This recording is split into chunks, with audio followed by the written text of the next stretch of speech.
आपको याद है कि आपने पिछले क्लास में क्या पढ़ा था? तो हमने अपनी पिछली क्लास में किसके बारे में पढ़ा था? हमने अपनी पिछली क्लास में सेल के बारे में पढ़ा था, है ना? व्हाट इज सेल, और साइजेस ऑफ सेल्स और shapes of cells, number of cells, ये सब पढ़ा था ना। और अगर आपने फिर भी ये क्लास मिस कर दी हो तो आप डिस्क्रिप्शन बॉक्स में लिंक दूंगी, वहाँ पे आप जाके देख लेना। तो आज हम क्या पढ़ेंगे? आज हम उसके आगे पढ़ेंगे। तो आज का हमारा क्या टॉपिक है? आज का हमारा टॉपिक है स्ट्रक्चर ऑफ सेल। ठीक, तो उसमें हम क्या क्या पढ़ेंगे? उसमें हम पढ़ेंगे पार्ट्स ऑफ द सेल। तो पार्ट्स ऑफ द सेल में क्या है? Cell membrane, nucleus and cytoplasm. ठीक है, तो what are the basic parts of the cell? तो the basic parts of the cell are cell membrane, nucleus and cytoplasm. Clear? तो सबसे पहले आज हम क्या पढ़ेंगे? सेल मेम्ब्रेन के बारे में पढ़ेंगे। ठीक है, तो उससे पहले हम ये जानेंगे कि कभी आपने देखा है कि आपके चीक के अंदर वाले पार्ट पे एक पतली सी लेयर होती है। तो अगर आप उसको निकाल के माइक्रोस्कोप पे देखोगे, उसको देखेंगे अगर माइक्रोस्कोप के अंदर, तो हमें कैसा स्ट्रक्चर दिखेगा? हमें ऐसा स्ट्रक्चर दिखेगा। तो ये क्या है? ये स्ट्रक्चर ऑफ एनिमल सेल है। ठीक, तो इसकी जो आउटर लेयर आपको दिख रही है वो क्या है? वो है सेल मेम्ब्रेन। और इसके अंदर क्या है? इसके अंदर है साइटोप्लाज्म और न्यूक्लियस। तो क्या हो गई? ये है सेल मेम्ब्रेन। तो सेल मेम्ब्रेन का क्या काम है? पहले ये जानेंगे कि सेल मेम्ब्रेन बनी किस चीज से। तो सेल मेम्ब्रेन किस चीज से बनी है? सेल मेम्ब्रेन लिपिड और प्रोटीन से बनी होती है। ठीक है, अब इसका और कैसी होती है, इसके क्या कैरेक्टरिस्टिक्स हैं? तो ये पोरस होती है और सेमी परमेबल होती है। अब यहाँ पे आप ये पूछोगे कि पोरस और सेमी परमेबल का क्या मतलब है? तो इसका मतलब ये है कि ये अपने अंदर से सब्सटेंस को अंदर आने देती है और बाहर जाने देती है, लेकिन सिलेक्टिव सब्सटेंस या मटेरियल को, मतलब सारे सब्सटेंस या मटेरियल को अंदर आने या बाहर नहीं जाने देती है। ये कुछ सिलेक्टिव मटेरियल्स को या सब्सटेंस को अंदर आने देती है या बाहर जाने देती है। तो ये हो गई इसकी एक कैरेक्टरिस्टिक। इसके अलावा ये क्या होता है? ये थिन होती है और बहुत डेलिकेट होती है। ठीक है, और आप अगर देखोगे तो ये इसका क्या फंक्शन है? ये दूसरी सेल से सेपरेट करती है, एक सेल को दूसरी सेल से सेपरेट करती है। देखो आप यहाँ पर दिख रहा है ना, अगर ये वाली सेल मेम्ब्रेन नहीं होती तो क्या होता? ये सारा मटेरियल एक दूसरे में मिल जाता। तो इसलिए इसका क्या काम है? ये एक दूसरी सेल से सेपरेट करती है। ठीक है, और क्या है इसमें? ये सेल को शेप भी देती है। ठीक है, अब हम आए प्लांट सेल पे। तो प्लांट सेल पे देखो आप, इसके चारों तरफ एक लेयर और है। ये तो अंदर वाली जो इनर लेयर है वो क्या है? वो सेल मेम्ब्रेन है। और जो आउटर लेयर है उसे क्या कहेंगे? उसे हम कहेंगे सेल वॉल। तो सेल वॉल किस चीज़ से बनी होती है? सेल वॉल सेलुलोज से बनी होती है और ये डेड होती है।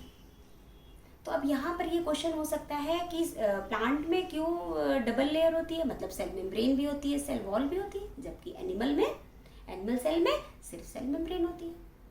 तो प्लांट की सेल में इसलिए एक एक्स्ट्रा प्रोटेक्शन होता है क्योंकि प्लांट जो है वो मूव नहीं कर सकता, और जो लिविंग ऑर्गेनिज्म है वो क्या करते हैं? वो तो मूव कर सकते हैं। तो क्योंकि प्लांट मूव नहीं कर सकता तो इसको प्रोटेक्शन की ज़रूरत है इसकी सेल को। क्यों? क्योंकि बहुत हाई टेम्परेचर में इसको रहना पड़ता है, बहुत हाई स्पीड के विंड में रहना पड़ता है, और जब एटमॉस्फेयर में बहुत हाई मॉइस्चर होता है तो हर कंडीशन में इसको वहीं पे रहना पड़ता है। तो इस वजह से इसके सेल्स को एक्स्ट्रा प्रोटेक्शन की ज़रूरत है, जो कि सेल वॉल देती है। क्लियर? तो ये तो हो गया सेल वॉल का फंक्शन। ठीक है, तो अभी हमने क्या क्या पढ़ा? हमने ये समझा कि सेल मेम्ब्रेन किस चीज़ से बनी होती है? सेल मेम्ब्रेन लिपिड और प्रोटीन से बनी होती है। ये सेमी परमेबल या पोरस होती है, मतलब ये सिलेक्टिव मटेरियल्स को अपने अंदर आने या बाहर जाने देती है। और ये क्या करती है? इसका काम क्या है? ये सेल को शेप देती है ना, और एक सेल से दूसरे सेल को सेपरेट करती है। और सेल वॉल क्या होती है? सेल वॉल जो होती है वो सेलुलोज की बनी होती है और डेड होती है, लेकिन ये परमेबल होती है, मतलब तो हर सब्सटेंस को अंदर आने या बाहर जाने देती है। तो यहाँ हमने समझ लिया सेल मेम्ब्रेन के बारे में। अब हम किसके बारे में जानेंगे? अब हम जानेंगे साइटोप्लाज्म के बारे में। तो साइटोप्लाज्म क्या है? साइटोप्लाज्म वो होता है जो सेल के अंदर, अब यहाँ पे अपने बेसिक स्ट्रक्चर सेल का देखा था ना, तो पहले हमने क्या देखा? Cell membrane. अब इसके अंदर जितना भी जेली लाइक सब्सटेंस है या लिक्विड सब्सटेंस है उसे हम क्या कहते हैं? साइटोप्लाज्म कहते हैं। ये जो रेड रेड डॉट में दिख रहा है क्या है? साइटोप्लाज्म है। ठीक, और इसमें अंदर क्या है? इसके अंदर न्यूक्लियस भी है, ये न्यूक्लियस है। अब साइटोप्लाज्म में क्या आते हैं? साइटोप्लाज्म में बहुत सारे स्ट्रक्चर्स होते हैं, ये जो दिख रहे हैं ना आपको, इन्हें हम क्या कहते हैं? इन्हें हम ऑर्गेनल्स कहते हैं। ठीक, इन्हें हम क्या कहेंगे? इन्हें हम ऑर्गेनल्स कहेंगे। अब इन ऑर्गेनल्स का क्या काम है? यहाँ पे ये क्वेश्चन है ना, ये क्यों है यहाँ पर? तो ये क्या होते हैं? ये मेटाबॉलिक मशीनरी का काम करते हैं सेल की, है ना। क्यों? अब सेल में कुछ भी काम है, अगर सेल को फूड चाहिए या सेल को एनर्जी चाहिए या सेल के वेस्ट प्रोडक्ट बाहर जाने हैं, तो कोई भी काम है तो वो कौन करेंगे? वो सारे काम ये ऑर्गेनल्स करेंगे। ये कौन कौन से हैं? जैसे कुछ examples, mitochondria, ribosome, Golgi apparatus और लाइसोसोम्स, न्यूक्लियस, सेंट्रियोल्स और smooth and rough endoplasmic reticulums, ये बहुत सारे ऑर्गेनल्स हैं जिसके बारे में मैं अपनी नेक्स्ट क्लास में आपको डिटेल में बताऊंगी। अभी आप बस इतना समझ लो कि इसके अंदर ये सारे ऑर्गेनल्स होते हैं। किसके अंदर? साइटोप्लाज्म के अंदर, जो कि लिक्विड है या जेली लाइक सब्सटेंस है। क्लियर? फिर इसके अंदर क्या है? ये न्यूक्लियस है।